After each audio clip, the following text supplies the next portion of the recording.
If Sheik Gumi is not a terrorist, how does it get this first-hand information from these bandits and kidnappers? Now, I believe he should be one of those that should be taken into the forest to show where these guys are because he knows where they are. He just believes that he's not in the best position to show the government where they are. But you have been holding meetings with them, you have been negotiating with them. You should know where they are. And he should be able to take the military to those areas. What am I even saying? The military even know where these guys are. They just don't want to, go into this forest because they've not even given us reasons why they have not attacked most of this forest. If they are saying because of those that are kidnapped, they are trying to be careful not to destroy the lives of people that have been kidnapped. Most of those people in their lives are already destroyed. They've already destroyed those people. Most of them would not even live a very long life after they're out of that den because the trauma to which they've gone through, it will be very difficult for them to go back to their normal lives. So really, I think there's more to this that the military knows. Those top officials know where these guys are. It is just those that are not top officials that feel that they can go into the forest and just fight. But the real senior officials know exactly what is going on, but they don't want to take responsibilities for it. Perhaps they have what they are getting out of it. But I think this has gone on for too long, and they should be able to flush out these guys once and for all and let Nigeria be. This is some of the issues why Nigerians just want to be separated from themselves because they feel that if you cannot protect people, why are we still here? That is the main reason people are leaving. And the next fight that will come now will be that why are they leaving? Why would they leave Nigeria? It is constitutional and it is allowed in any nation. Anyway, guys, let us get into the details of this because Sheik Gumi has actually come to tell the public that the abducted Kaduna student will not be released until the government does this. How does he know?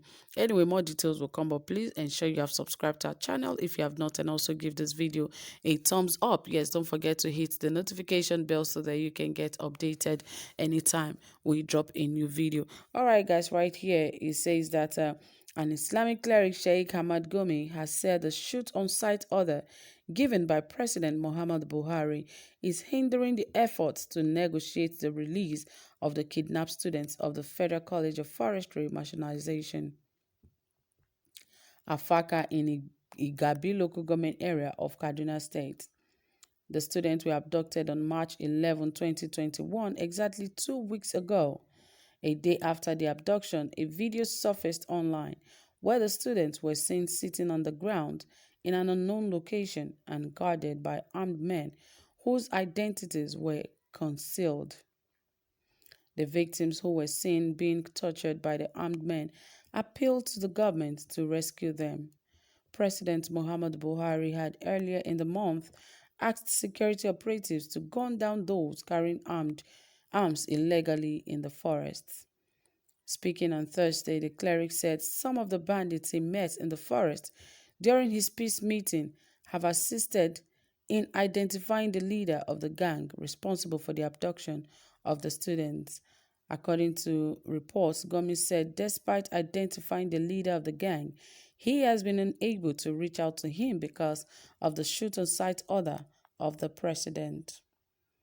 The cleric added that during his previous tours to the bandits' den, he met with more than 80% of their leaders, saying if not for lack of encouragement from some government officials, he would have met all the leaders to persuade them to lay their arms for peace to reign. He said if we had encouragement, we would have met all the leaders. All those we met usually offer to support us to negotiate on our behalf, just like what happened in Niger State.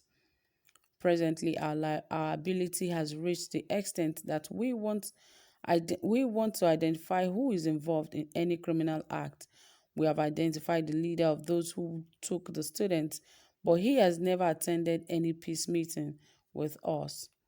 Those group we met identified him, but we could not reach out to him because of the security implications since the government gave shoot-on-sight order and then the government said no negotiations.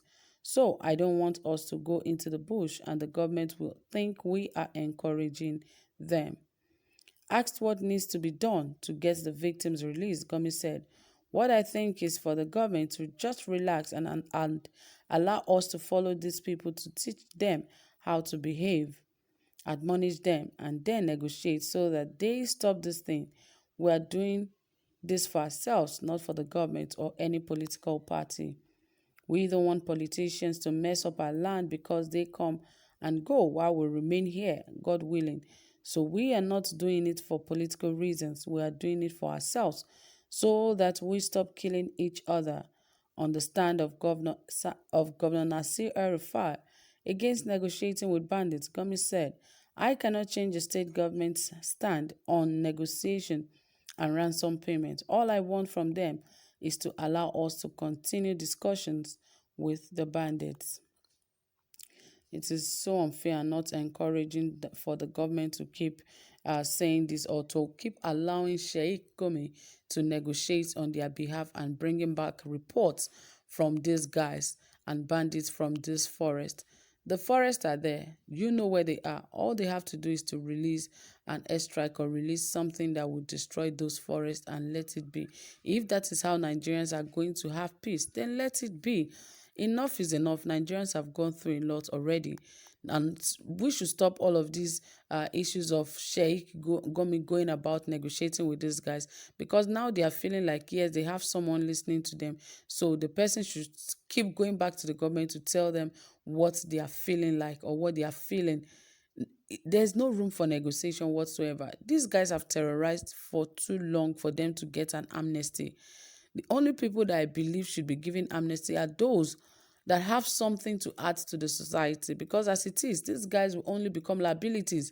Even if they return, they will only become liabilities. Most of them did not go to school. They don't understand English. They don't, nothing. So when they come out, what do you expect them to do? How do you expect them to behave? Even if you take them to rehabilitation centers, how many good rehabilitation centers do we have in the country that we are talking about rehabilitating them and making use of them? Now, most of them you put into the army and into the military, they are the ones even causing problem now, because they are the ones who would betray this country at the end of the day. A terrorist is a terrorist. They should be treated as such, and the judgment should be taken against them. The law should stand and let it take its course and stop negotiating with these guys. And even Gomi himself should be arrested and kept somewhere and stop going about negotiating with these guys, making them feel like they can behave the way they want. And at the end of the day, the government should listen to them because they have no intentions. Yes, you don't, whatever you do out of ignorance, it is your fault. That you're ignorant is your fault, is nobody's fault. And whatever mistake they've made, that is their business. Let them face the wrath of the law, because they've taken this thing too far and they've done it for too long. So I don't think amnesty should be the way out for them. But anyway, guys, I don't know what you think. Please drop your comment in the comment section and also give this video a thumbs up. Do have a pleasant time. Bye for now.